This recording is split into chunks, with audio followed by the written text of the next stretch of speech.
Hello, Taurus, Sun, Moon, Rising, and Venus signs. Kamusta kayo? Sana po ay nasa mabuti kayong kalagayan. Welcome back po sa Star Tarot. Kung bago kayo dito, welcome din kayo. Thank you sa inyong support. I truly appreciate it. God bless you. All tumatalo ng mga cards ninyo, Taurus.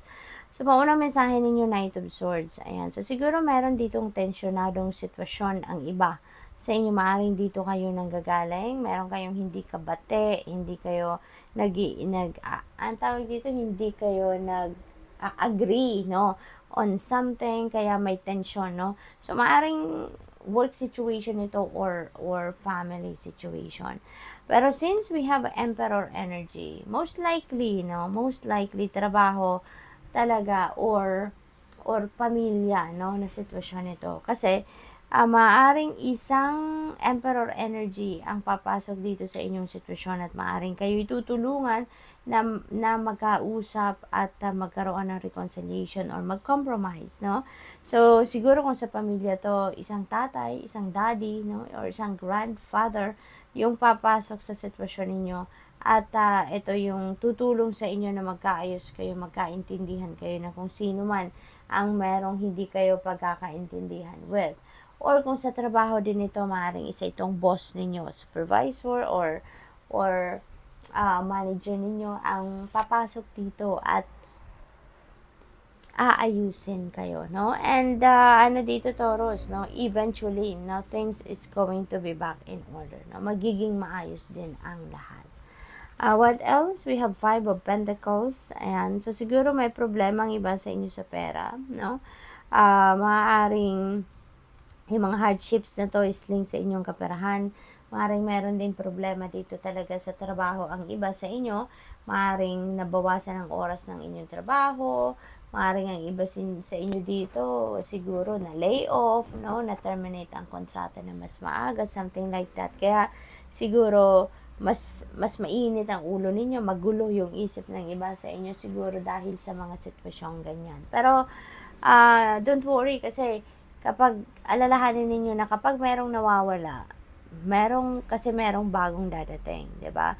Kapag merong nagsasarang pinto, merong magbubukas. Kasi otherwise, 'di ba, hindi makakapasok yung kung ano ang bago kung meron ka pang existing na sitwasyon dito na hindi naman na nagsiserve ng inyong highest good, 'di ba? Kaya nararapat nang na umalis ka na din sa sitwasyon na 'yan or aalisin sa inyo, no, ang sitwasyon na 'yan para na makarating ka doon sa punto na makikita mo, no, o i-embrace mo kung ano ang bagong para sa iyo, no?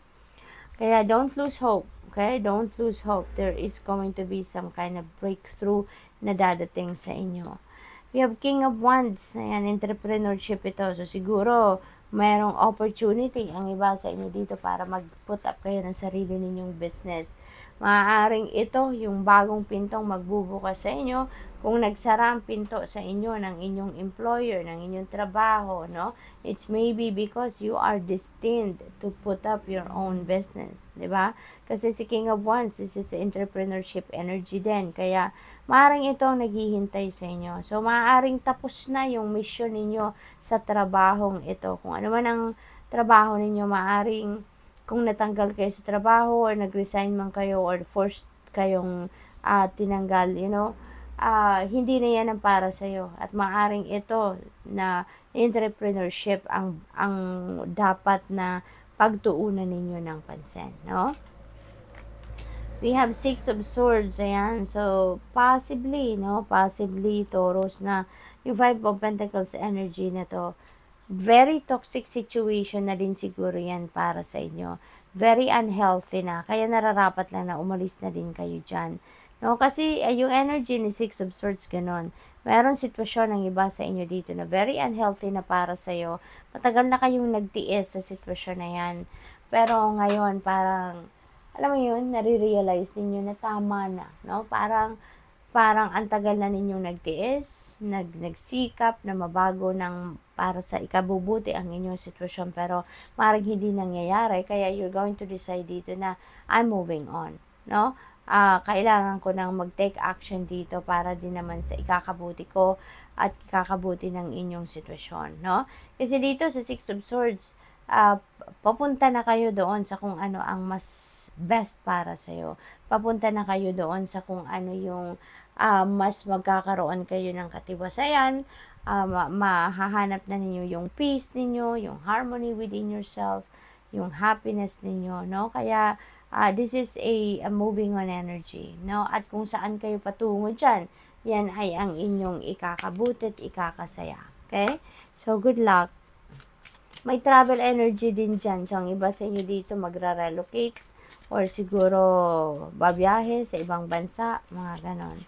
We have angel number 555. Ayan. So, pagbabago talaga. Merong energy of change dito sa inyo.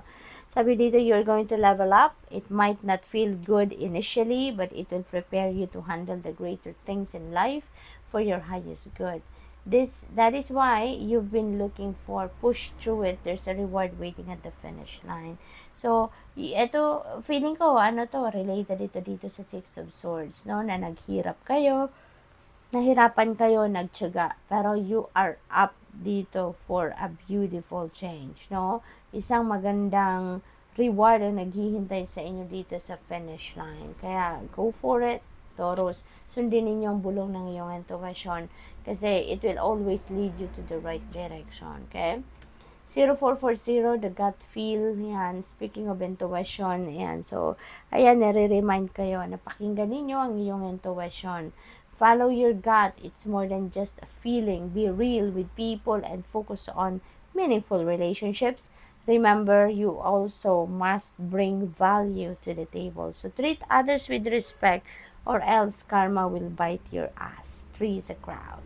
So good luck, Taurus. That's all I have for you for today. Thank you for watching. Love and light. Namaste.